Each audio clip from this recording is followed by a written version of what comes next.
What's up, y'all? It's your girl Sang, and today we're gonna be doing things a little bit differently. You see how I'm dressing up? I was thinking about this. You know, Sundays, I told you I was gonna drop only Christian content, and because you know that's the Lord's day, and I go to church on Sundays. So I was thinking, I was like, how about moving forward?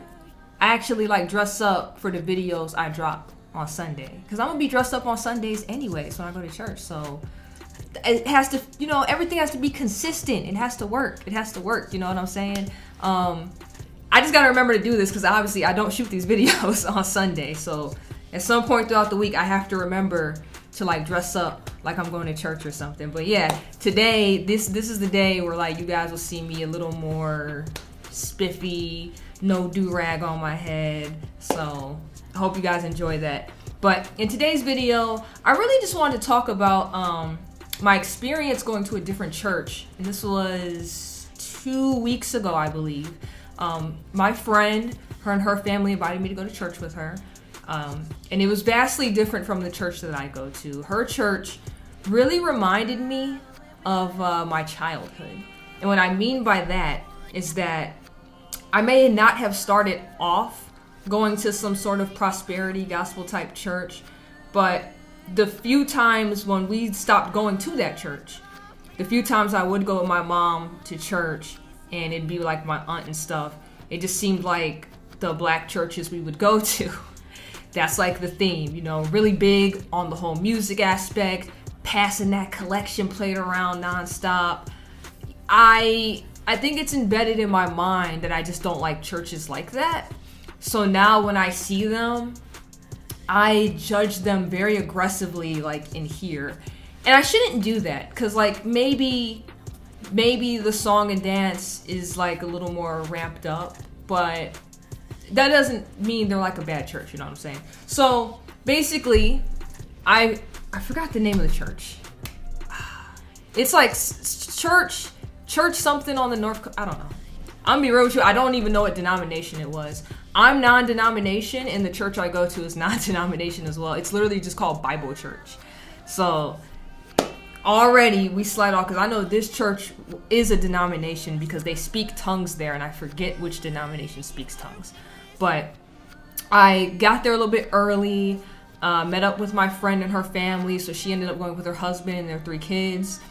Met them, well, I already had met them prior to that, but we go into church. We dropped the kids off at Sunday school. Everybody was so nice. Everybody was just so happy. They were very huggy there, which I don't mind. I like giving hugs. Everybody was just so nice. We walk in. They were already, my friend and her family came a little bit late, so they were already in the song portion of their service. So we walk in. We go straight to the front row. We sit down. And one of the major differences I noticed between both of our churches is that when it came down to doing the song, their stage was like immaculate. I'm telling you. So you had like your 3 singers. There was this big, huge screen on the back, and then there was like 2 TVs. So you had a TV on each side of the screen, lights, fog machine. Everything looked brand new. There was like a artistic light type panel underneath the big projector screen, and it was just big. And then you had like the 2 camera guys. They had these like big production cameras because they were live streaming it. So they were just walking back and forth on each side of the stage, and everything just looked very like new and clean. Very different from my church. So they're going on to this big thing. Y'all know how black churches are. And the song, they be like, oh, go ahead and sing it now. Ah, sing it again, sing it again. They just keep hitting them notes. Y'all know what I'm talking about, right? Very different from where I go. My church, it's just like, they just sing it straight to the point. So they be like, my Lord is my Savior in Christ. Oh yeah, Lord. So that's like the musical difference, just so y'all kind of could see the, you know, the differences on that. On one side of the stage, you had a woman with flags or like little banner strings where she was just like twirling them around. On the other side of the stage, you had people praising and dancing and worshiping. They was on their knees crying and stuff. Yo, very different from my church. So I'm just looking around. I'm like, it's kind of wild. What is this? But I enjoyed it. Like, the songs were good. They got some really good voices and everything, but I'm just painting the picture for y'all. After that, a young pastor comes out to come speak to everybody. He's running through the announcements. And this is the pastor my friend really wanted me to meet. And he, outside of the announcements, because I think the last part of that was talking about donating, which is tithing or whatever. So we all know you do 10% or you give what you can. And he started talking about that, and I noticed that not only did they have like envelopes in the seats, they had it where you can do it through like Cash App, some other links where like, it's not, what I'm about to say isn't what they use, but it was a bunch of like links where you can just do stuff digitally. They had it like the little QR code up there where you scan it with your camera, you can donate. So I'm like, this weird, because my church don't do that at all. They actually don't even mention the donation thing at all. Everybody just knows that there's this basket by the door, and at some point before or after service, if you want to donate, you can do that. And then there's also like a little card where they have like one link where if you want to donate money through that link. But it's not really spoken about, or nothing's like passed around. Because remember, that's from like, that's embedded from my childhood, and I don't like churches like that. So when they got to talking about that and showing all that, I was like, not for me, right? So then he starts getting into what I thought was like scripture for the service. It was so good. It was so good. And then we get to the end of it, and he ties it back to donating money to the church. And I was like, oh, okay. All right.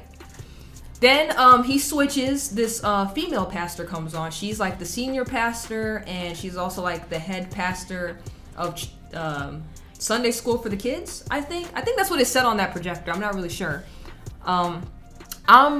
Like I said, I go to something called Bible Church, where they're like really in the Bible, where the men are supposed to like lead the church and be the pastors. So seeing a female go up there, I was just like, oh, this is kind of different. That threw me off, but when she started doing her sermon, it was about Joseph. And it was about dreams and not letting people steal your dreams, stuff like that. And it was done really well. Like, she did a really good job. So despite what I may believe and want to follow, she did an excellent job with her sermon. Like, I enjoyed her way more than the younger pastor who was doing the announcements and stuff. And also, there's something in my mind where, like, I also don't want my pastor to be my age or younger than me. I would prefer my pastor to be older, because I feel like they just have more life experience. Like, my pastor at my church, he's way older than me. He has a family, and he's told us stories about like when they were back in Afghanistan preaching and stuff. So it's cool to like hear stuff like that from people that's older than me. I also have this thing in my mind where it's like, I don't want somebody younger than me trying to preach life in the gospel to me, because it's like, what are you going to teach me? I probably know more about life at this point than you do. So that's just a personal preference, and I think that's why I enjoyed hers more, because she also was older than me, and she did a really great service. So then from there, church was over. We go get the kids from Sunday school. We're waiting. I'm meeting my friend. I'm meeting like all her friends in the church. Everybody's so nice, man. I enjoyed it a lot. I really did. And I think the best part of going with her family to church wasn't even actually the church service. That's not to say the service was bad. Service was actually good. Like, I enjoyed the service. I actually want to go with them once a month now. Like, I spend 3 weeks in my church, and then I go meet with them 1 week at theirs. Like, I'm actually want to do that moving forward. But when I say the best part was not the service, when we were walking out, this woman who I had met earlier, I didn't know who she was a co-worker of her husband's. And at first, she was just talking to my friend, because we were all walking to our cars, because we all parked very close to each other. And I was getting ready to like break off. I was gonna be like, all right, I'll see you guys later. Thank you for inviting me and whatnot.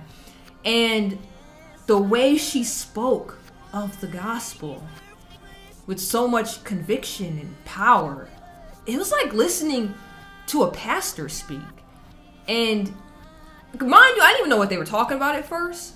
But when I stopped so I could say goodbye, I just got like pulled in to that conversation. Like, cause me and her husband, like, because we were next to each other and we stopped. And we were just like, we were like tuned in 100% to what they were saying. The kids all went to the car, they were waiting. But we stood there, and the more she spoke, it was funny because she was saying a lot of things that had connected to me in my life at that point. And I also understood a lot of the stuff she was saying because despite me being very new to the faith, like, I know a lot from the Bible because I've read a lot on my own, and I've also taken in a lot of information from different Bible studies and videos that I've seen. So I knew everything she was talking about, and she did it so well.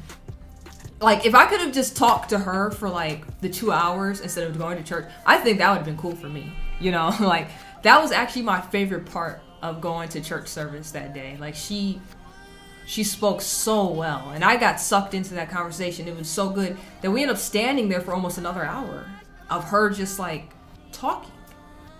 But it was just that good, and I really enjoyed it a lot. So I think what I'm trying to get is that despite our denominational differences, because I did have this thing in my head where people were just like, this denomination's not that good because of this, and this denomination is good because they're not doing things correctly, and blah, blah, blah. Going that day made me realize that at the end of the day, it doesn't matter, right? It doesn't matter. If you believe in speaking tongues, if you believe in praying to Mary, if you believe in all these different things, right? At the end of the day, we all have the one major goal. And we all believe in Jesus. We're all Christians, regardless, at the end of the day. We're all Christians. We all believe in Jesus, and we all know that we have to believe in him to get to God, right? To get through the gates. Like, I don't really care about the whole denomination thing, like, oh, it's weird that they do this, and it's weird that this one does that, that's why I'm not a denomination. Like, I don't care about none of that. We are all on the same team. We all are playing for God. We really are. And we all make it our jobs to try to, like, at least plant the seeds with the non-believers in the hopes that at least one can see the light like we did. You know, that's all we could hope for. So that's my experience of going to that church with my friend. Like, despite all the weird differences, like, we all are really one and the same. And I did enjoy it, and like I said, I definitely want to go back. I want to make this a once-a-month thing where I go with her and her family, because it was beautiful. You know, everyone was nice. Everyone was very welcoming. I liked it a lot. I liked it a lot. You guys want to see more videos like this where I talk about certain experiences in my life? Just let me know in the comment section down below. Make sure to like, comment, subscribe. Hit the notification bell so you never miss when I drop a video. Only way I can update you if I do miss a day is through social media. So links to that's in the description box below. Go ahead and give me a follow. And other than that, you guys already know who it is. It's Sang.